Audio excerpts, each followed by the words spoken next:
¿Me escucha ahora?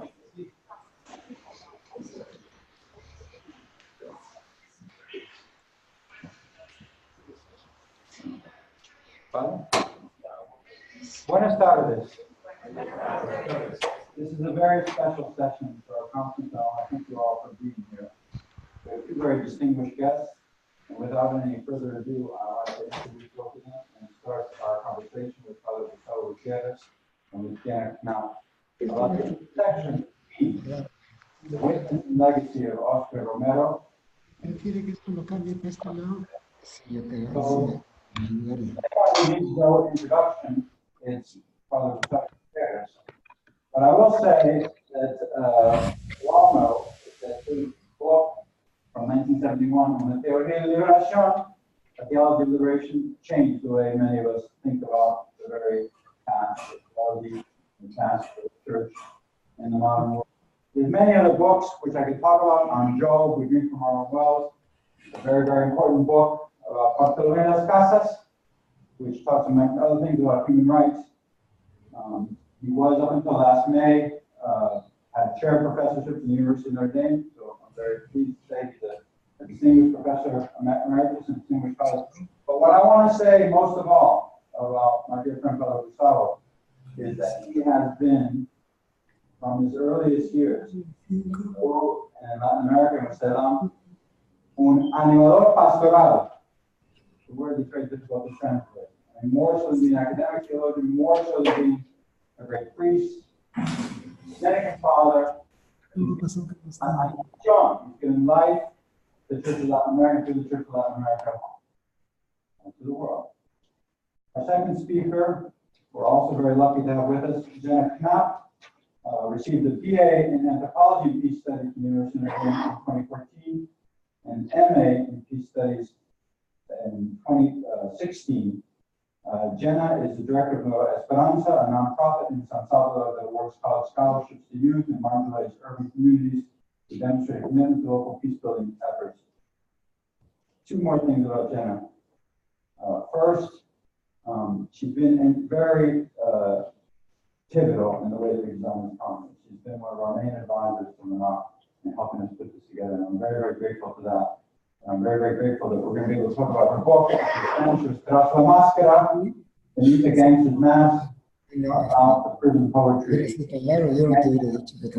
with a preface by Father Gustavo Gutierrez. So we'll get to that shortly. The second thing is, Jenna herself is linked to Notre in the sense that in 2010, she received the Kellogg Considine Award. This is an award given every year to a distinguished undergraduate at Notre Dame who exemplifies what we feel is the legacy of John Constantine, the missionary priest of Latin America, the legacy of Father Bob Pelton, bringing together Latin America and North America. So it brings me special pleasure to see a Constantine Award winner here on the podium this evening. Thank you, Father Gustavo. Thank you, Jenna. So without further ado, I've shared some of these questions with Father Gustavo. Buenas tardes. ¿Cómo está en Lima? ¿Todo bien? Buenas tardes. Buenas tardes. Okay, we're going to do this bilingual. I'm going to take a seat now. Father Gustavo, el camino a la canonización de Oscar Romero fue un camino largo y difícil. The path for the canonization of Oscar Romero was a long and difficult one. ¿Puedes decirnos en pocas palabras o en muchas palabras, si quieres, su reacción en octubre al momento de la canonización? Can you tell us a little bit about your reaction at the moment of the canonization of Oscar Romero?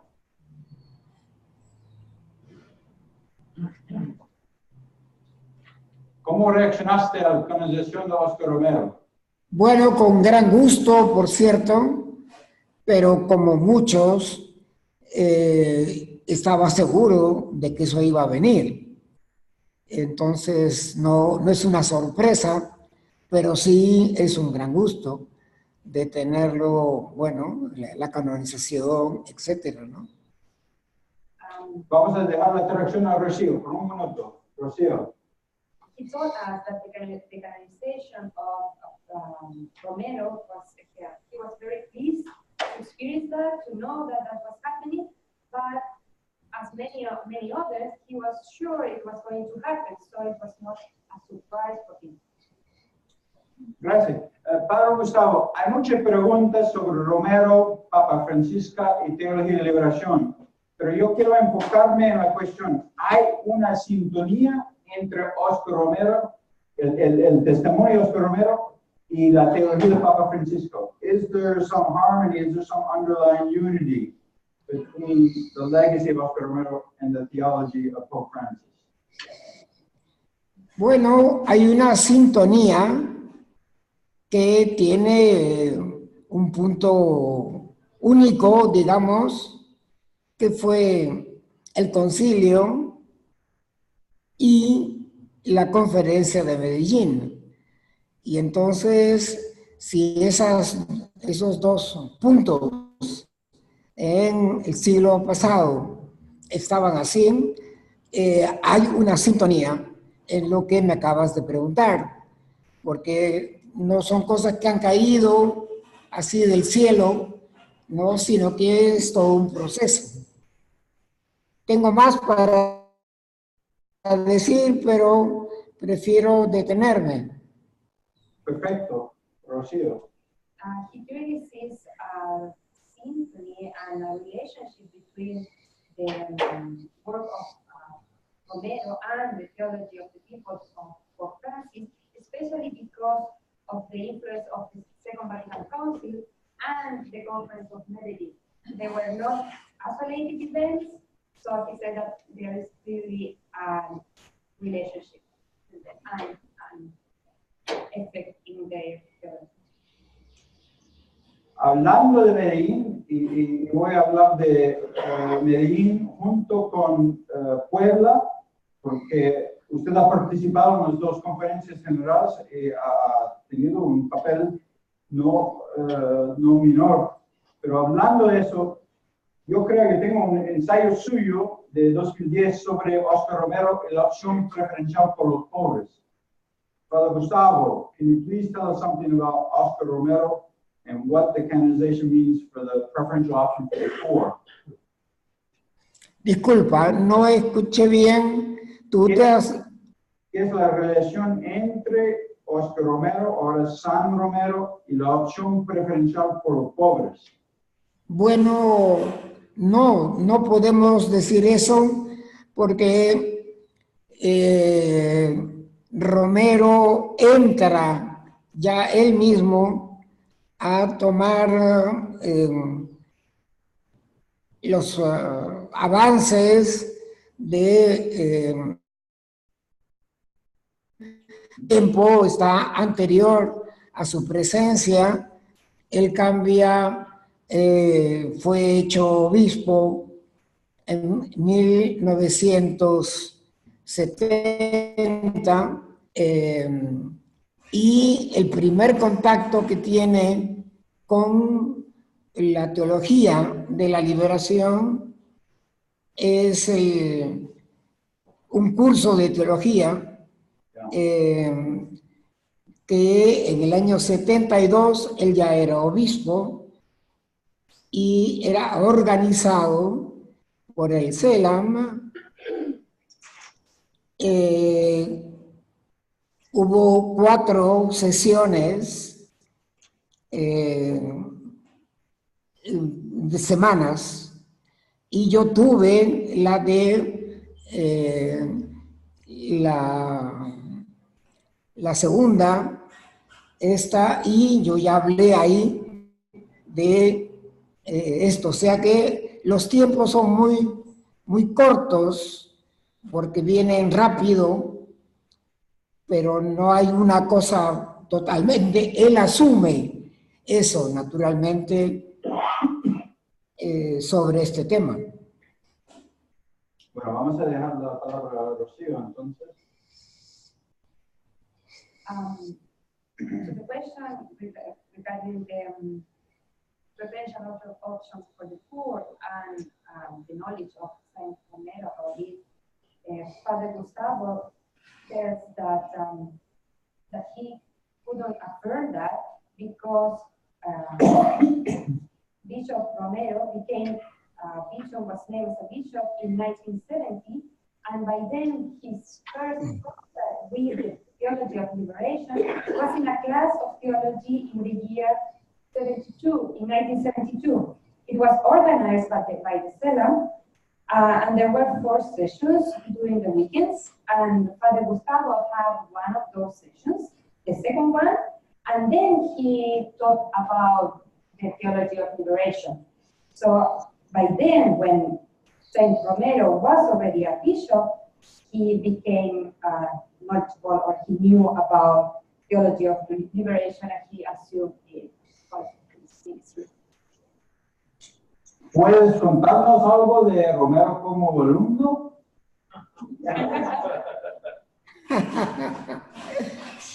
Me hablas del alumnado de Romero. Bueno, él estaba en otra etapa, diría, de su vida. Estaba comenzando su episcopado, por ejemplo, ya lo mencioné, y en esa semana que me tocó a mí hablar, pues yo traté había el libro mío sobre eso, estaba ya escrito y vendido, y entonces él toma esta, y tiene una pequeña frase, porque yo ahora tengo los textos que él copió de mis presentaciones. Es decir, como hace cualquier alumno, como hemos hecho ustedes y como hice yo también, naturalmente. Tomo nota. Y eso él lo hará yo lo vi tomando siempre notas. Y bueno, eso hay una pequeña frase en una de las hojas de papel, en fin, que dice algo, no tengo las palabras exactas, pero la idea es esta. Bueno, el padre Gustavo era distinto de lo que me habían dicho.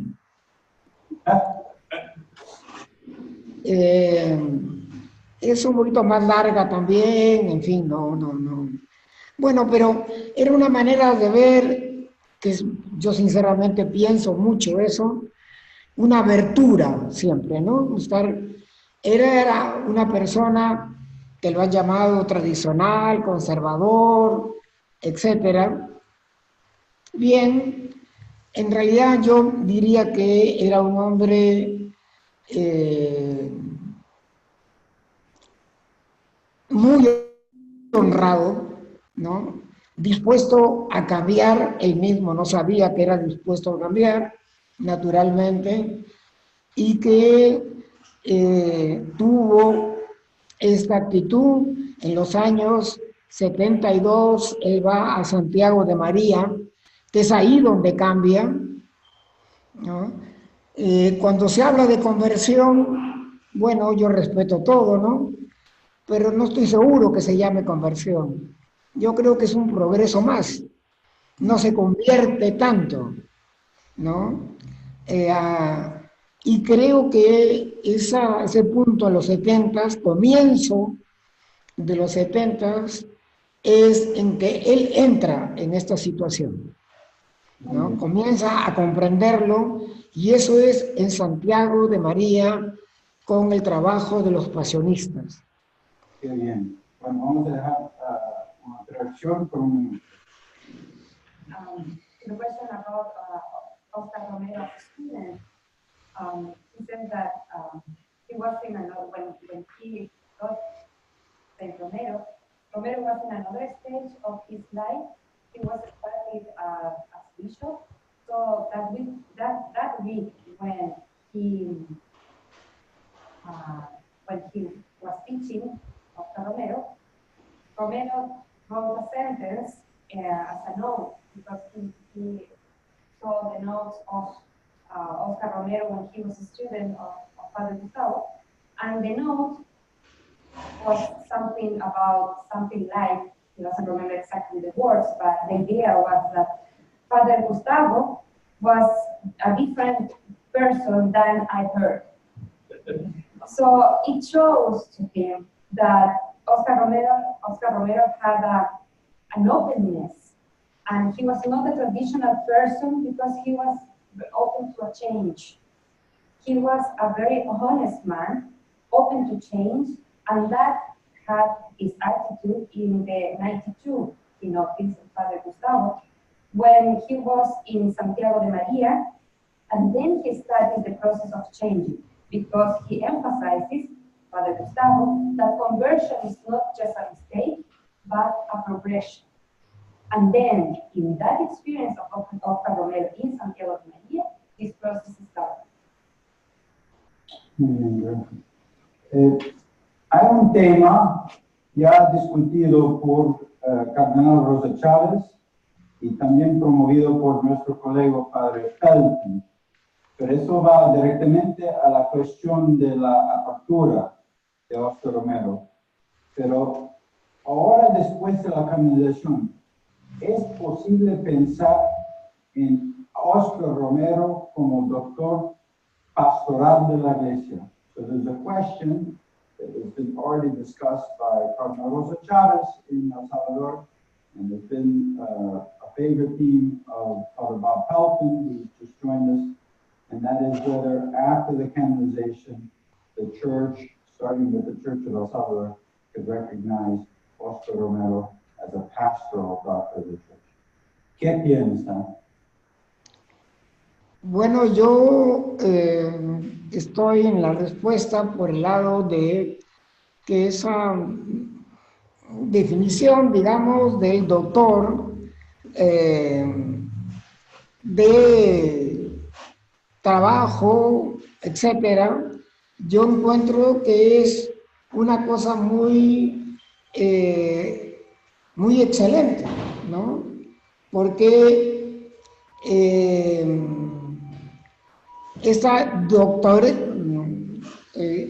ser un doctor pastoral, yo digo que fue eso, porque tuvo un conocimiento, él leía mucho, y entonces creo que las dos cosas se juntan, y además porque sinceramente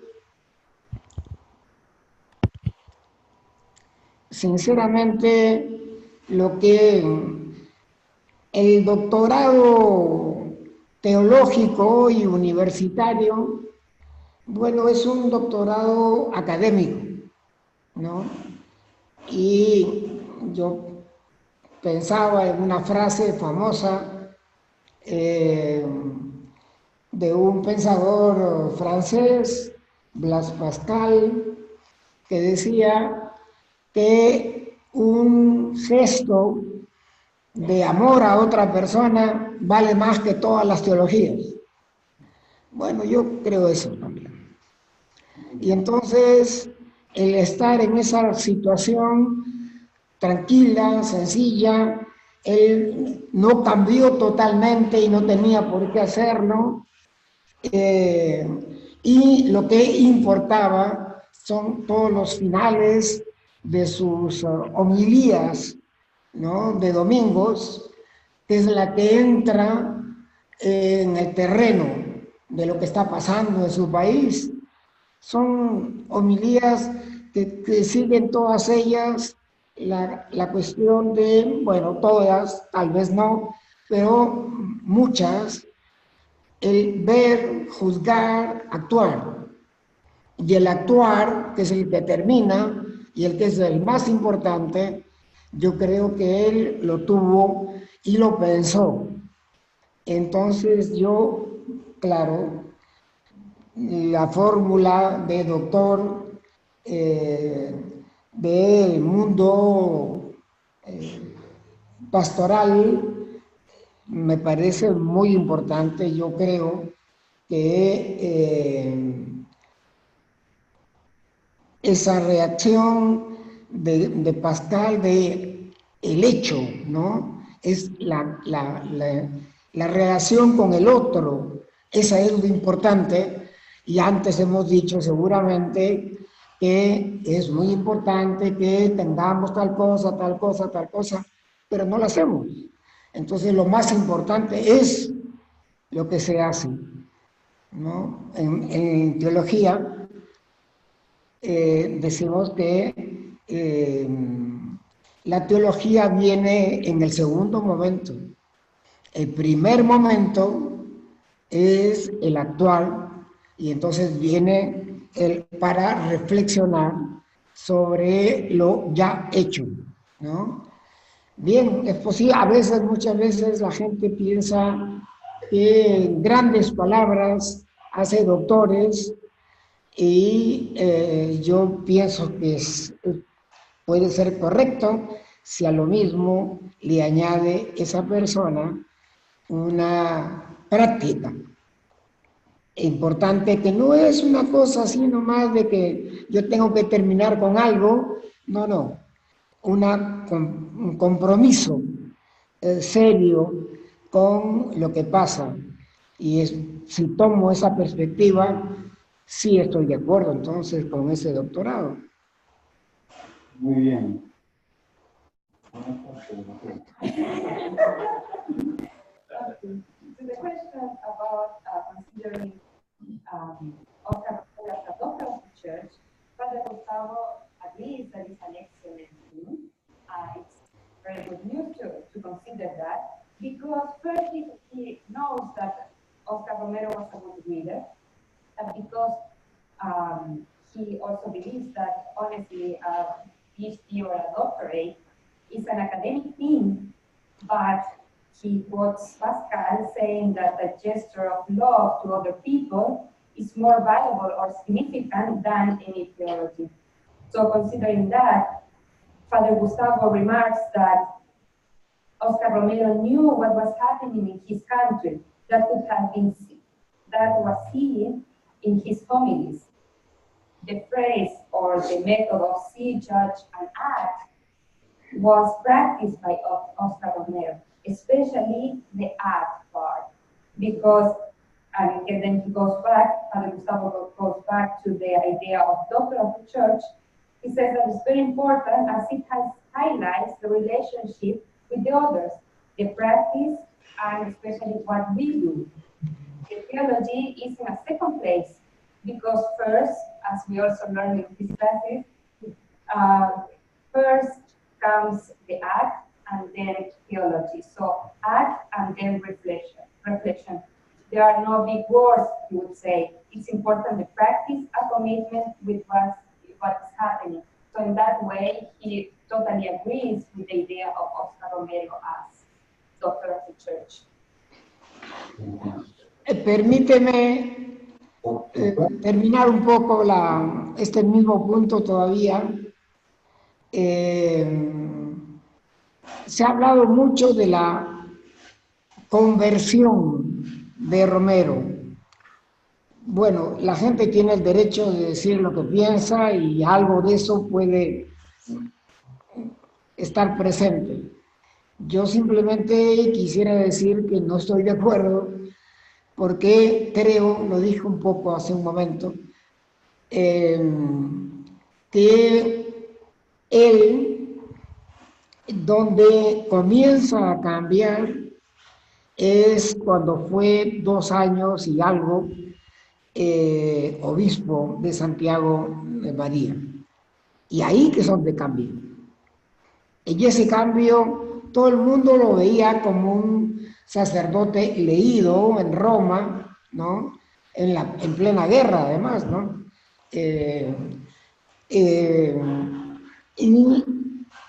Creo que me parece verlo más bien, ver otras cosas. Ahí tiene frases importantes en ese momento sobre los pobres, ¿no? Su familia era pobre también, pero seguramente con algunas posibilidades, ¿no? Pero él ve en Santiago de María lo que se presenta, el maltrato al pobre, ¿no? Etcétera, etcétera. Creo que a mí, yo lo digo porque con el que ha cambiado su cabeza, no cambió. Él era un hombre muy honesto, estaba muy, y eso creo que es ejemplar. Claro, muchos lo dicen también, pero partiendo de otras cosas. Yo creo que va hasta esto. Su manera de actuar, bueno, pues es esa. Claro que se sorprende.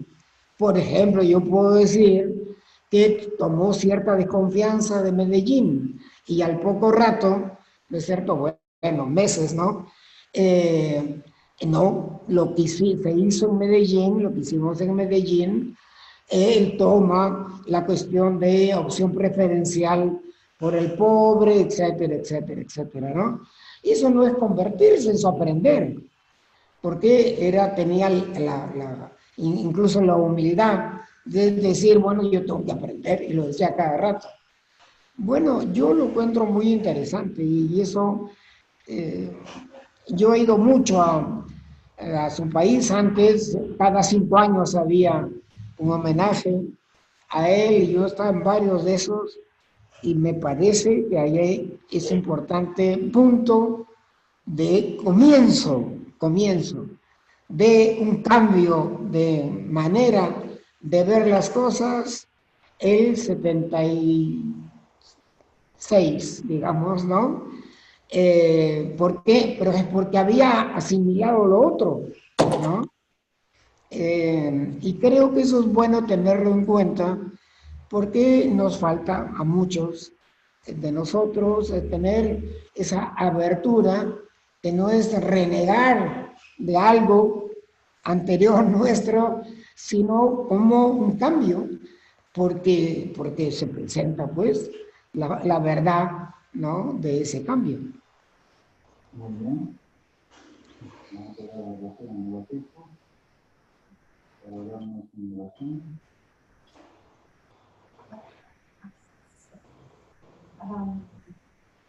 He wants to add regarding the idea of conversion of Romero that he believes that people can think what they think, but he disagrees with this statement because he thinks that he started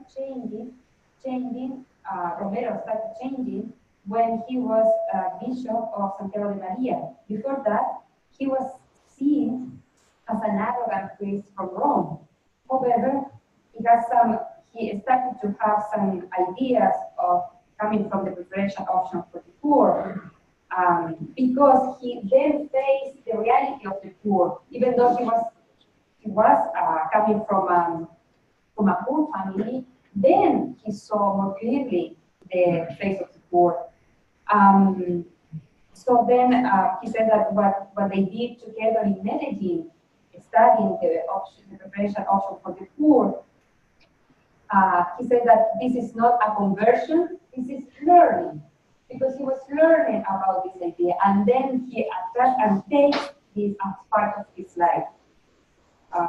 So that's why for him it's very important to emphasize that, because we have heard many times, especially when they were commemorating in El Salvador the life of Romero, that there was a conversion. He said that it's not a conversion, it's a process of learning and seeing the reality. Gracias, Rocío. Bueno, hablando de la praxis y del compromiso serio, vamos a pasar a la segunda parte de nuestro programa y quiero preguntarte, Padre Gustavo, de su primer encuentro con nuestro compañero en la línea acá, con Jenna Knapp, y la decisión de escribir el prefacio de su libro. Bueno, pues yo estoy muy contento de haber hecho esta pequeña cosa. En realidad es un prólogo pequeño, pero agradecerle a Jenna el pedido que me hizo de que hiciera eso, pero agradecerle sobre todo lo que ha hecho allá en la cárcel, con esta gente, con estas personas. Es algo exactamente, yo diría, terrible, de alguna manera, pero de una belleza muy grande por el dolor pasado, claro. Alguien va a decir que tiene que ver la belleza con el dolor, pero la verdad es que yo sí me parece que hay una relación, porque era importante esto, es una cosa, eran personas que escriben sabiendo que salen y mueren, ¿no? Y en verdad, Jenna misma me lo dijo, ya muchos de los que escribieron esto ya no están en vida. Yo quiero decir sin ninguna vergüenza, que con lágrimas en los ojos en realidad comencé a terminar esas pocas líneas porque me pareció que me superaban, no en ideas, no, eran seres humanos, ¿no? Y creo que el hacer este ensayo de ellos y ellas, porque es doble la cosa, me pareció una iniciativa interesantísima y que se ve en ella, hay diferencia naturalmente de los apuntes allí que hay, pero yo creo que sentí, bueno, pues no sé, yo, el corazón de la gente, ¿no? Eh, como no antes, y como no de otras personas más parecidas a mí, ¿no? Eh, para mí ha sido una cosa, fue muy importante, yo se lo dije a esta gran amiga que es Jenna. Bueno, eso es lo que yo puedo decir sobre esto. Gracias, padre. Regarding the collaboration with this group of Jenna, he tells us that even though it was a small place and it was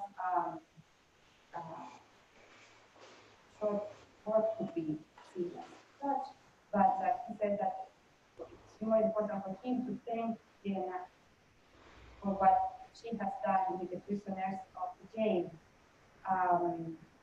He questions that what has to do beauty with pain, and then he tells us that when he was reading those lines, he felt very overwhelmed because he really felt those lives, and there were people writing knowing that many of them were not going to go out of jail, and many of them are now even dead. He thinks that the work of Jenna is very interesting. It's a very interesting initiative, and he felt the heart of those people and other people similar to him. Mm-hmm. Jenna, would you like, after that introduction, would you like to tell us a little bit about your book? I would love to. First of all, quisiera agradecerle a usted. Voy a hablar en inglés y sé que hablo demasiado rápido, así que si no me entienden los escritos que leo, luego se los envío. Pero quiero agradecerle de corazón por tomar el tiempo de leer esas historias y de escribir también y de ser parte del proyecto. Así que muchísimas gracias. Y gracias por su trabajo y su legado también. So I'm going to speak in English, but just wanted to first thank Father Gustavo for his work, for his legacy, for his inspiration, for reading these stories, taking the time, for being a part of this process, this project as well. And I distinctly remember Father Gustavo, there was a time several years ago when I felt really, really devastated by the loss of a 6-year-old girl that I had been working closely with. And I asked him for advice, and he just reminded me that no matter what, we have to stay close. We have to stay close to the margins. We have to let these losses allow us to love with even greater zeal. And so that's what I've tried to do, and I've been really grateful for his mentorship throughout the process. So it's always an impossible task to sum up years of accompaniment, years of stories that hold in prisons in a short amount of time. But I'll try to do a little bit of that today. But first, because I facilitate a lot of things, I want everyone just to stretch really fast with me because you've been sitting for a very long time and your brains might be tired. So just stretch and maybe high five your neighbor or shake your hands or something. That's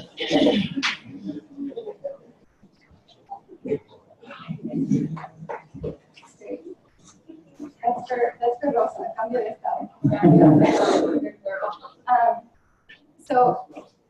So in 2010, I moved to El Salvador. Yeah, can you hear me? Yes.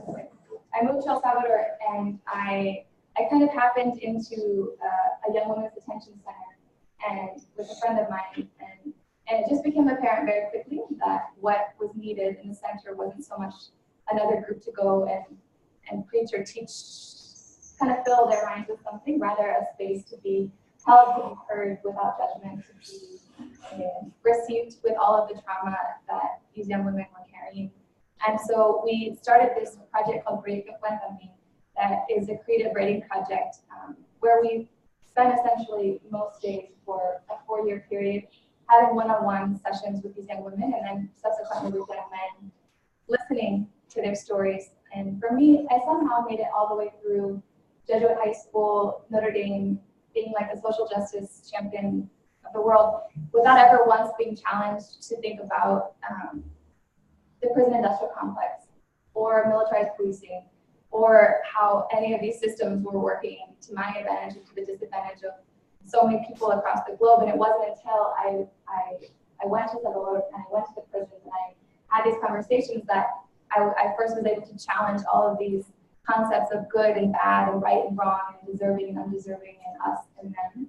And that was certainly the most formative schooling I've ever gone through in my life, which has been sitting in juvenile hall day in and day out, listening to these stories and being absolutely blown away by the pain and the tragedy, and also by the resilience of the young people that I'm lucky enough to spend so much time with. And so my two colleagues and I, we would listen to their stories, and as they would speak, we would write and take note. They would write, we would write, and it became kind of a co-creation of deciding what they wanted to write about, if they wanted to just keep it for their own healing, if they wanted to share it in a book. If we published these 2 books, this is La Máscara de un Caballero and this is Duras Lecciones, which I don't have right now. I'm still in the process of trying to publish them both for real. Right now it's a very bootleg endeavor. But soon, hopefully, I'll publish them in the publishing house so they can be widely distributed, because the stigma is so horrendous towards these kids. If you look in the media, you'll see them described as cockroaches, as vermin, as the devil, that the solution is to burn down the prisons, is to kill them, which is happening every day by Salvadoran military and police. Extrajudicial killings are commonplace, torture is commonplace, and these are the stories I was hearing from them. Abuse inside of the detention center, sexual abuse, physical abuse. And so it was through this getting close enough to them that I began to my own process of concientización, how would you say that? I don't know. I guess of greater awareness. Yes, of greater awareness. And of unlearning so many things I had learned to be true about the world that I lived in. And there's so many stories of the young people that I work with. So today I'm going to share just a bit about them through my own writing. But first I want to share the story of Luis, who is a young man who I met in the El Espino Detention Center, 17 years old, and he was in a writing workshop that I was facilitating, and I asked him, I said, Luis, what is your dream? And he I wish you could see him, I wish he were here.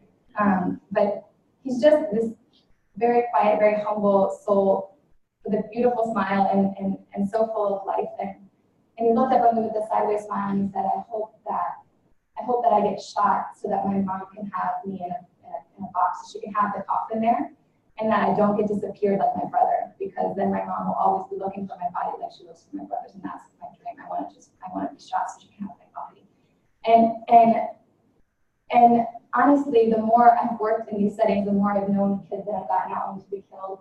It's even like a lofty dream. It's absurd that when I would follow up with kids on the outside of prison, when I would see the straits that they were facing, it's absurd that is a very realistic dream for him. And so I really admire those of you who are here, those of us who are here who are doing this work to raise the bar for the dreams that young people in El Salvador are able to have for themselves. Because for many of them, that maybe is what they're able to aspire to, given the current context, knowing that they'll get out to situations where they will be hunted down by the police, where they will be guilty until proven innocent, or they will return to their communities where often the only option is the gang that has been their community. And so I think of Luis because his story, and he joined the gang, his mother and father had gotten a really bad car accident when he was 5 years old, and his mother became disabled as a result of the accident. His father left his mother as a result of her disability, and so he had joined the gang to try to make money for his mom. And so it's the story of so many of these young people, but it wasn't until I was able to really be with them that I really understood, because I've been to conferences, I've written about this in college, I knew kind of the storyline, but I didn't know really anything until I was able to be privileged enough to hold so many of their stories, to walk with them, and question the nature of the repression that they're facing every single day, which is violence and violence, and really follow the money trail back to this country as usual. So I want to share 3 pieces of writing with you today. The first is a piece written by Andrea, who is a young person that I worked with in the Rosario Juvenile Hall, and her piece is called Justice. Justice. What justice? If we lose our youth as they close doors on us and leave us like guitars without strings, how do you expect a rose when you sow thorns? How do you expect to hear if you have demanded silence? You have closed the doors on us. You have robbed us of freedom, and we only ask for an opportunity. Why do you turn your back on us when we ask for a hand? How can you ask for love when you have pulled out our hearts and you have them in cages from which they cannot escape? Perhaps you were never young. Perhaps you never made mistakes. We are left forgotten to lose our youth. You sow hate and want to harvest love. Why don't you extend your hand and give freedom to my heart? It's a piece by Andrea, who is a phenomenal writer and reader, just amazing human being. The next piece I want to read is by 4 young men in the Espino Detention Center, who wrote about a similar theme. I love sharing the writing, and I promised them I would share the writing every chance I get, because so many people write about them, maybe include quotes here and there, but it's very rare that I've been able to really read their stories from told by them. So they say, why do you discriminate against us if you have not shared even 1 second of your lives with us? They say that we are the worst thing that exists in the world, but we don't choose this path. We try to get ahead in life, but they impede us from doing so. After all, in our society, the last thing they offer us is support. So our only option is the street. I looked for love in my family and no one gave me any. In the street, I found it. It gave me the family that I needed. I found the support I never had. Why do you discriminate against us? We are just like you and we come from the same creator. Don't discriminate against us without first getting to know us. Look at yourselves in the mirror. Notice your flaws and then notice ours. Just like you criticize us, criticize yourselves.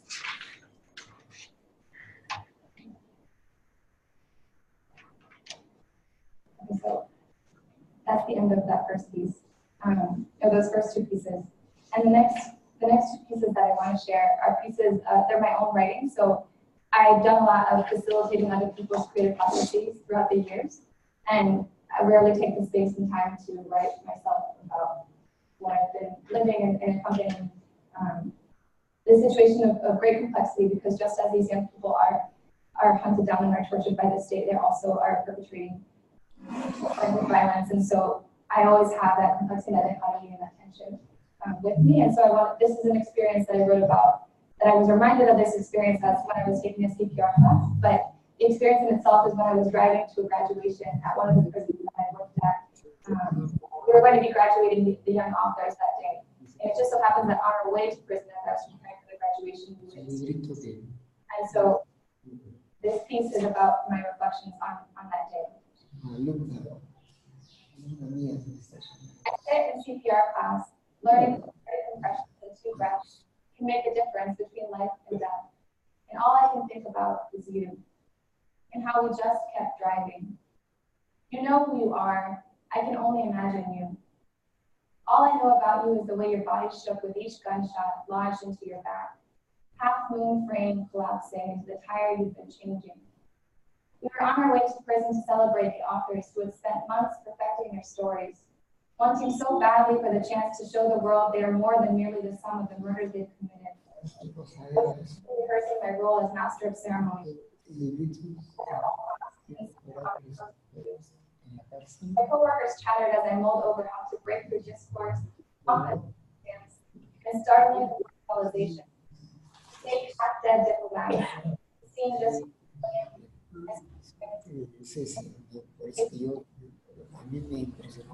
just how absurd it is that there's no social space for them to be woven into the fabric of the tapestry of kinship and opportunity of which they were never sewn in to begin with. And then there was you, your body shaking to the beat of each bullet, and we just kept driving. I turned around, still unbelieving, and saw a slender hooded figure running along the highway our direction. I wondered why he wouldn't head for the tree line, having just shot you in broad daylight. His blurry outline at one time, or perhaps countless times, was that of each of the authors I was headed to see. Sprinting, adrenaline pulsing, mission complete. And since we kept driving, there was no one to stop your bleeding, no one to keep you alive with 30 compressions and 2 breaths. I called the police to tell them of your whereabouts, at the very least, but they took your details as if catching up with grandmother, half listening and waiting for more of the same. Knowing that no matter what the story, they wouldn't respond because it was just more of the same. They didn't ask for a single detail of your shooter, which perplexed and relieved me, as I imagined those I love wasting away behind bars, and yet there you were, bleeding alone. Last breath shallow as we just kept driving, because to turn around would mean witnessing, and witnessing might mean signing up for a death sentence. Yet on these same streets and these very ditches 30 years ago, people searched for bodies, salvaged those they could, witnessed in spite of the cost. Most did not survive to tell their story, yet when faced with the very same decision today, we just keep driving. Because now there's not black and white, government and guerrilla, empire and resistance. Now there is only you, exasperated breath fading into silence, and him, blurred form inhaling sharply, and the abyss of structural violence that binds and eliminates you both simultaneously. I haven't thought of you until now, reviving dummies, wondering if I could have revived you too.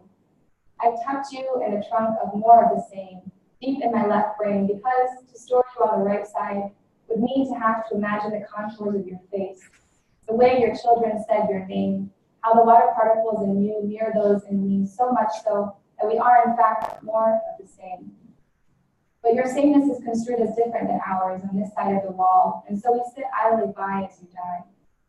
We scurry to our next gala dinner, foolishly hoping that some of these acts might be enough to save the next one, before he folds into the roadside. And we don't imagine your eyelashes as they flutter to a final close, nor the last thoughts that cross your mind as you lay alone. And we just keep driving, because that would simply be too much to hold. And we don't imagine whose arms the blurry hooded figure ran back to, who haunts his dreams, whose heartbeats left him when their pulse was all he had, because that too, we don't think we can hold.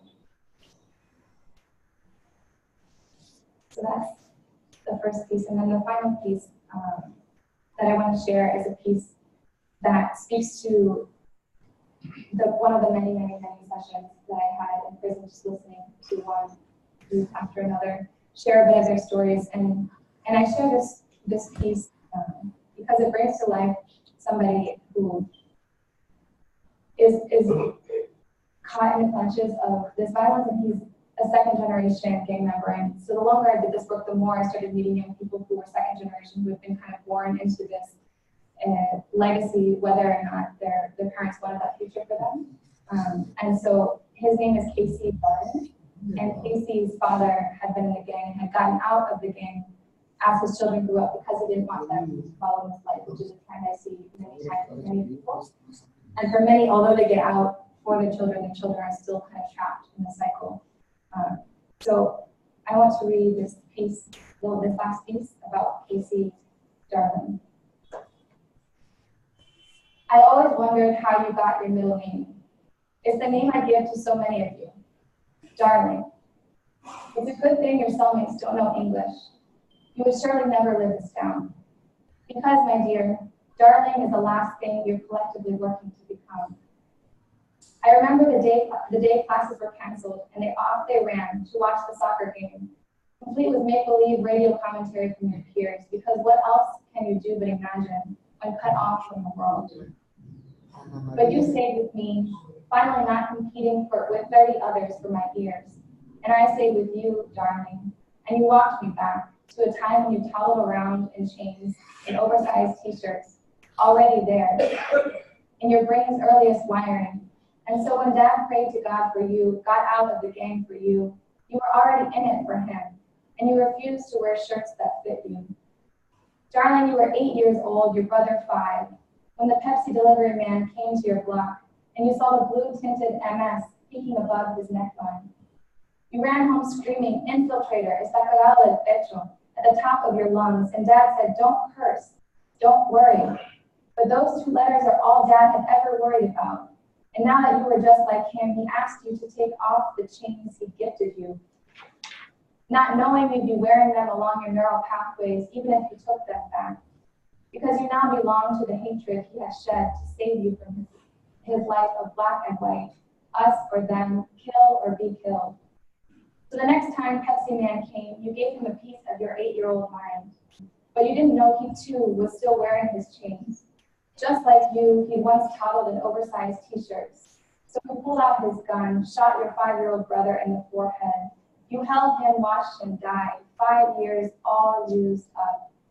You swore to him you'd avenge his death, and that's exactly what you've done. Whistle blows, 30 competitors from my ears rush back, and there you are, darling, thanking me for hearing what you've never told, adding you've forgotten to mention you have a baby on the way. But your girlfriend lives in rival territory. If she comes to see you, she'll be killed. But your son can't grow up to become one of them. You'll find a way for him to visit. You have a chain for him. The last time I came by, you're at court. But you've left me a note, telling me I'm the only friend you've ever had, reminding me not to break your trust or else. Signed, yours truly, darling. Okay. No, por favor. So, this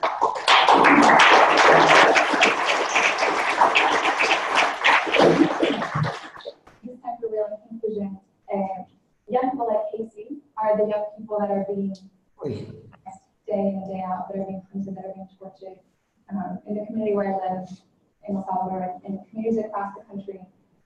And so it's with Casey in mind, and it's with the many, many young people in mind that I've known that haven't lived past their 20th birthday that I want to close by reading the words of Romero that are just as relevant today as they were in their time. So I read them for Luis, I read them for Koki, for Alejandra, I read them for Yesenia, for Jonathan, I read them for William, Luis, and William, Hector. The list goes on and on and on of young people who are here to share their stories now, but whose lives matter nonetheless. And I read them, Romero directed them to the soldiers, and I would extend the message not only to the soldiers who are killing, but also to those of us who are also implicated because our tax dollars are contributing to this bloodshed every day. Brothers and sisters, each one of you is one of us. We are the same people. The farmers and peasants that you kill are your own brothers and sisters. When you hear the words of a man telling you to kill, think instead of the words of God. Thou shalt not kill. No soldier is obliged to obey an order contrary to the law of God. In his name and in the name of our tormented people who have suffered so much, and whose laments cry out to heaven, I implore you, I beg you, I order you, stop the repression. I'm pretty stupefied. Don't know what to say, even though I have a microphone. But I just want to thank you, Jenna, for sharing these words and these testimonies, because it brings together very beautifully the true meaning of the martyrdom of Romero with your own self-examination and an active witnessing with the situation in El Salvador that brought us here today, the question of belonging. So, that was very fitting. Now, without further ado, we'll open it up for questions, starting with the questions from the audience here, for either Father Gustavo or for Jenna. The floor is open.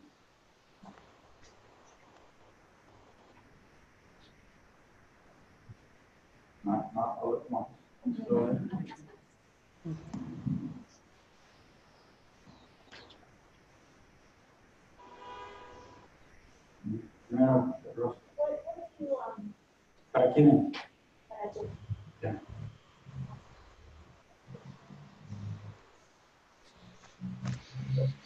Of the new president-elect. Está pidiendo políticamente. I am skeptical because I'm always skeptical, and I think that there are other people in this conference who could have a much better grasp on that answer to that question. So I hesitate to even give an opinion. Yeah, I'm, to the extent that the mano dura policies have been the go-to for years and years and years, I hesitate to believe people even with the rhetoric about prevention when that has been the rhetoric in the past and then it hasn't been the case moving forward. So I'm hesitant to give my opinion, but like I said, there are many people in this conference that I think could give a much more accurate read on the actual political situation right now. He spoke here in the United States. What was it? Yeah, it was here. It was DC to the Heritage Center. And he mentioned gangs. He wants business to come in to the country and everything. And then he was asking about safety, you know, and I'm just worried about what does that mean? Like to wipe out? You know, I hope not. I hope he's young and has a vision and will help. Another question over there? Hi, Jim. You know, with what's going on in El Salvador, are there any more organizations such as the UN lending a hand to this crisis? Because that's what it seems like. It's a crisis with no end in sight. So other than you and the organization that you belong to, are there any more willing to step forward and lend a hand? There are, and she's right here. There are people in Catholic Relief Services. There's an organization called Notre. There are very few organizations that are working. There's Casarella around here. There's a lot of them in this crowd who are doing incredible work day in, day out, in prisons, outside of prisons, trying to pave the way towards reentry by working together with the private sector.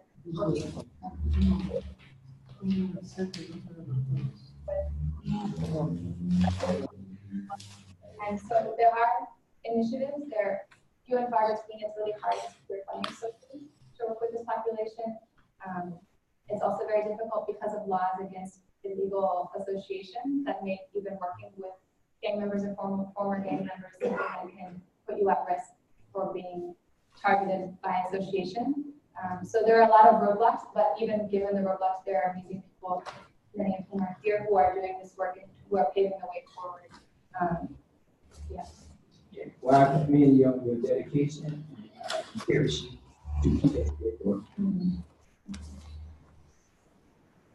No, está bien. Sí.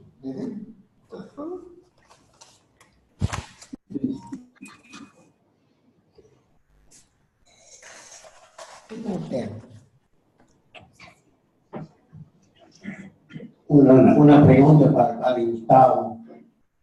Padre, ¿qué puede hacer la iglesia para la situación que está pasando en Venezuela? ¿Y qué esperanza puede usted dar para que la gente allá reciba la ayuda que necesiten para seguir adelante? Y gracias por todo su servicio también, Padre. So the question has to do with what, in Father Gustavo's opinion, can be done to help the people of Venezuela. What can the church do to help the people of Venezuela? Padre, sobre Venezuela y la iglesia, ¿tienes idea? Bueno, es muy difícil saber lo que puede pasar. Es realmente una situación increíble. Opinar no vale tanto como decir que debe esto tomar otra pista ya. Y yo estamos realmente, bueno, yo y muchas personas que conozco, pensando que varias veces de posibilidades, la cosa está, yo diría, tremendamente, no puedo decir qué va a pasar. Realmente es muy difícil y nos queda pues simplemente seguir directamente el asunto y ver si los que están en ciertas situaciones pueden hacer algo por el momento, ¿no?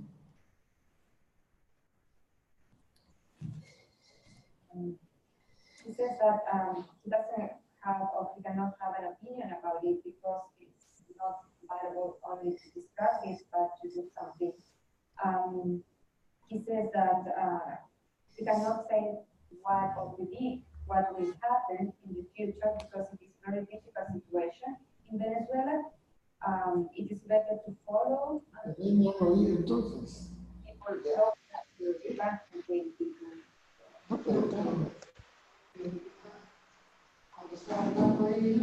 Gutierrez, Salvador.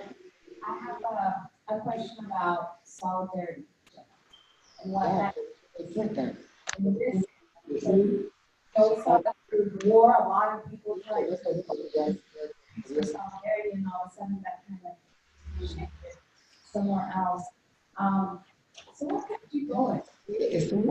ha sido muy interesante. What was happening there? What's going through your mind that you're still there? Bueno, el tiempo también, ¿no?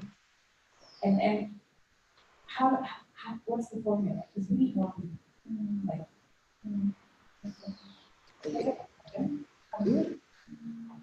No te quedes callado.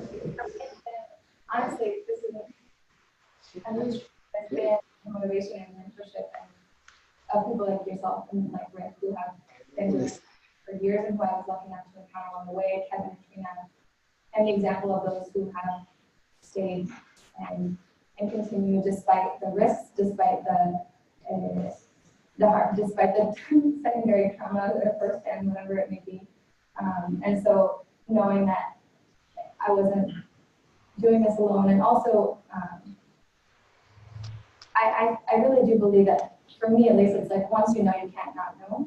And so once I knew, then anything else seemed kind of real, although there's always work to be done all over the world. But in this, especially with these young people in prisons, it just, there are really no words to describe, and what they're living through, especially in the holding cells, and when they're denied medical attention, food, water, every basic human need and right.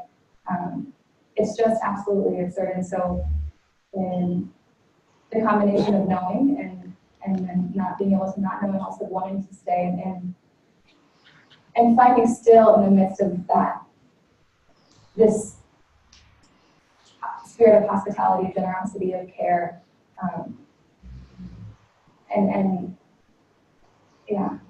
and being kind of just inspired, like I said, by you, by Rick, who's been a mentor through all of these years in the community that he was working in and now working in.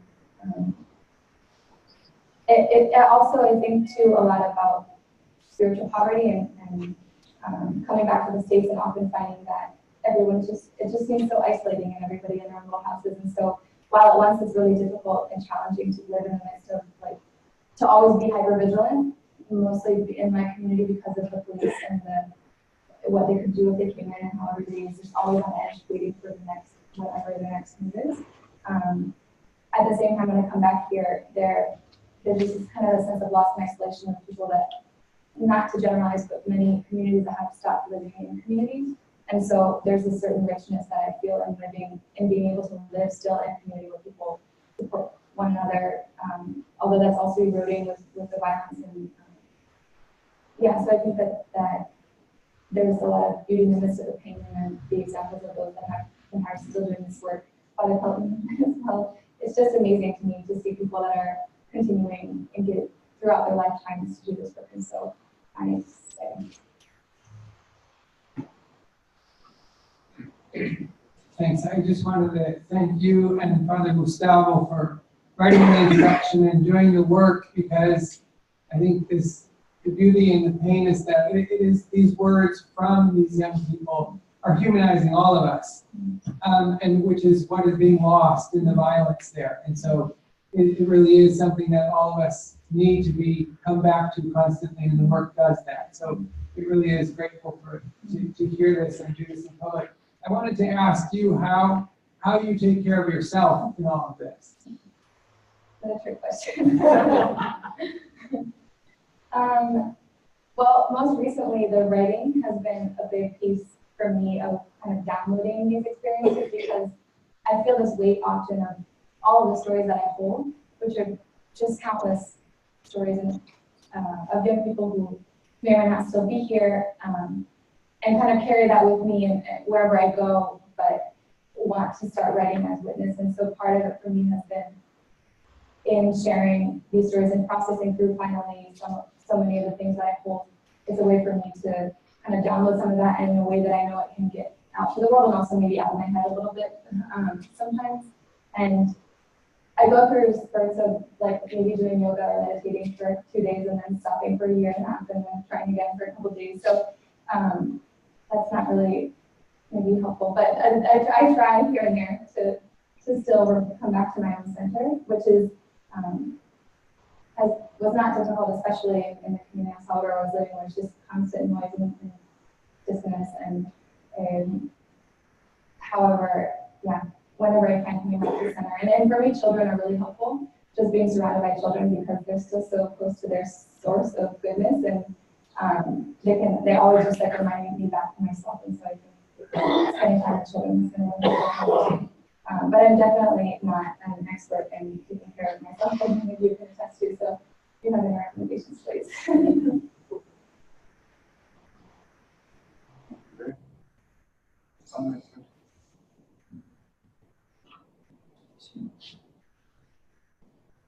Yo tengo para Padre Gustavo, hablando de signos de los tiempos y los tiempos en que nos encontramos, hay dos que quiero mencionar. Primero, el nombramiento del nuevo arzobispo de Lima, una persona que usted conoce muy bien, pero es un signo de esperanza. El segundo es el sínodo de las Amazonías, que viene dentro de pocos meses. So trying to look for hope in the midst of our struggle right now, I wanted to ask Father Gustavo if he cared to comment on the new Archbishop of Lima, or on the Synod of the Amazons, the first synod with that theme. ¿Quieres decir algo sobre uno de esos temas? No te he entendido bien el segundo, pero voy a opinar en este momento sobre el nuevo obispo o arzobispo de Lima. En realidad es una excelente persona, muy preparado, de muchas maneras. Somos amigos de mucho tiempo también. Claro, él es menor que yo, pero y yo creo que tenemos un momento muy importante, interesante en la iglesia. Claro que hay otras cosas, ¿no? También difíciles en el país, pero tenemos que felicitarnos del nombramiento de Francisco que ha hecho por Carlos, el arzobispo, que será muy bueno para todos nosotros y todos los amigos. No te escuché el nombre de la persona o lo que me decías en segunda manera. De las Amazonías. ¿Cómo? Sí, de las Amazonías. El sínodo de las Amazonías. Ah, bueno, eso es una cosa muy importante también. Está caminando, se está formando eso, y ahí hay cosas muy distintas también, ¿no es cierto? Porque, por ejemplo, para el Perú yo diría que la zona amazónica ha sido casi durante toda la República más bien abandonada, digamos. Ya sé que ha habido algunas cosas importantes, ¿no? Pero muy dejada. Pero además, latinoamericamente hablando, también es un mundo muy especial y creo que la encíclica del Papa ha marcado, digamos, la cosa y espero que sea una conversación buena y sobre todo lo que espero es que no sea solamente una reunión para fijar ciertas cosas, sino que esas, las líneas que salgan de ella tengan tiempo para que se realicen bien. Pero también es una novedad en la historia de nuestros países.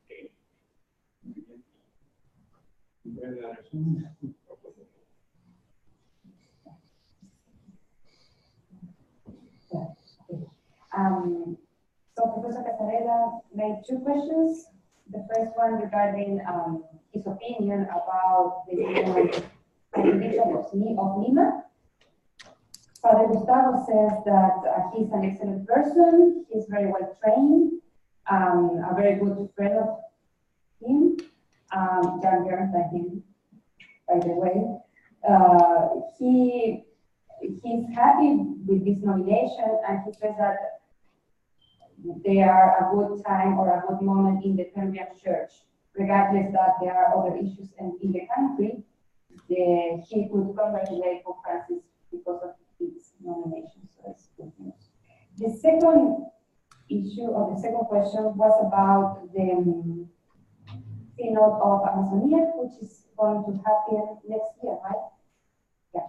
So about that, Father Gustavo is very happy as well, especially because in the case of Peru, for example, the area of the Amazonia has been quite abandoned for many years, and the encyclical letter of Pope Francis, I think he was referring to, has contributed to the conversation of the topic. So he's hoping that this issue or the issues discussed in that encounter will have enough time to be really discussed deeply. If there's no further questions, I just want to try to bring things to a close with two brief reflections. The first is the following. I see some of my students from my undergraduate class here, and so I cannot help but say something pedantic and academic in light of that. And that is that we read in our class, my students are going to laugh, Hablar de Dios desde la perspectiva de los pobres, which in English has a totally different translation, on Job. And my students know that one of my favorite passages in Father Gustavo's book on Job is towards the end, where he reflects upon Job saying, my eyes have seen God. And one of the interesting things about his interpretation of the vision of God, according to Job, is that Job brings together beauty and anguish. Job brings together this commitment to accompany the people who are suffering in the world with search for beauty in the midst of the suffering. And I think that's what we've been hearing in this session today, is this search for beauty in the midst of anguish, and this commitment to the anguish while we're searching for the vision of God. And so maybe I can bring things finally to a close by reading the words of Father Gustavo in the much discussed preface. He said, poetic language is without a doubt the only language capable of emerging from the farthest depths, the entrails from the depth of humanity that resides in those beings whose lives have no value in our society, those who lose their childhoods far too soon or born into broken and violent families, though in some of these families they come to know what it is to be loved and to love. These poems and reflections are both unfamiliar and unique. They carry a heavy weight of nostalgia, especially the pieces by authors who are no longer alive. They express themselves with difficulty and also with sincere and painful ingenuousness. They reveal the touching willpower of humanity that, however damaged it may be, is a fragile light that arises from the deepest part of themselves and calls us to read their lives, their gestures, their feelings beyond what's apparent at first glance. They're still people, daughters and sons of God, who deserve our attention and solidarity, but also our respect. Yes, our respect and our care, They didn't seek to become what they are, what they were. They found it. So I just want to ask you now, in light of that, to please join me in thanking Father Gustavo Gutierrez from Lima.